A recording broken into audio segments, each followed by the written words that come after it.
सोचिए, अगर आपकी जिंदगी, आपकी फसल, आपका पानी सब किसी एक देवता की मर्जी पर टिका हो, और अगर वो देवता नाराज हो जाए तो वो बारिश नहीं करेगा, वो तबाही बरसाएगा।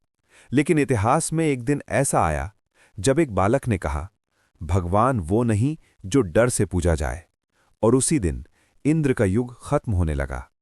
ये प्राचीन भारत था, जहां लोग आकाश की तरफ देखकर जीते थे।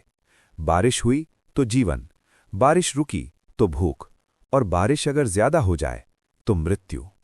इंद्र देवताओं के राजा कहलाते थे, लेकिन धरती पर उनका राज डर से चलता था। लोग पूजा करते थे, यज्ञ करते थे, बलि देते थे, क्योंकि उन्हें भक्ति नहीं, भय सिखाया गया था। एक दिन गांव में इंद्र यज्ञ की तैयारी हो रही थी। तभी एक बालक आगे आया। उसने पूछा, तुम उस देवता को क्यों पूछते हो जो सिर्फ लेता है, देता नहीं? क्या गायें तुम्हें दूध नहीं देती? क्या जमीन तुम्हें अन्न नहीं देती? क्या पर्वत तुम्हें शरण नहीं देता? गांव चुप हो गया, क्योंकि सवाल सरल था लेकिन खतरनाक। उस दिन यज्ञ नहीं हुआ, उस दिन इंद्र की पूजा नहीं हुई।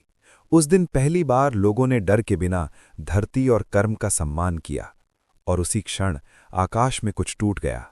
इंद्र ने देखा, उसकी पूजा रुक गई है। देवता क्रोधित हो गया। उसे लगा, इन मनुष्यों को सबक सिखाना होगा। बादल बुलाए गए, तूफान भेजे गए, बिजली गरजी। ये बारिश नहीं थी, ये एक चेतावनी थी। मुझे भूलोगे तो मिट जाओगे। गांव डूबने लगा, घर बहने लगे, जानवर चीखने लगे, माँओं ने बच्चों को सीने से लगा लिया।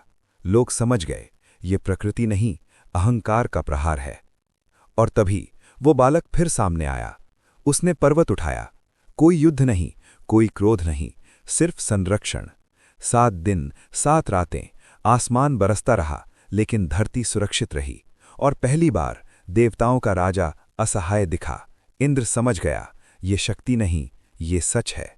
वो झुका, क्षमा मांगी, क्योंकि उसे एहसास हो गया, राज डर से नहीं चलता, देवत्व अहंकार से नहीं आता। उस दिन इंद्र मरा नहीं, लेकिन इंद्र का युग समाप्त हो गया। डर का युग, अंधी पूजा का युग, ऐसे भगवान का युग जो विनाश से शासन करता था।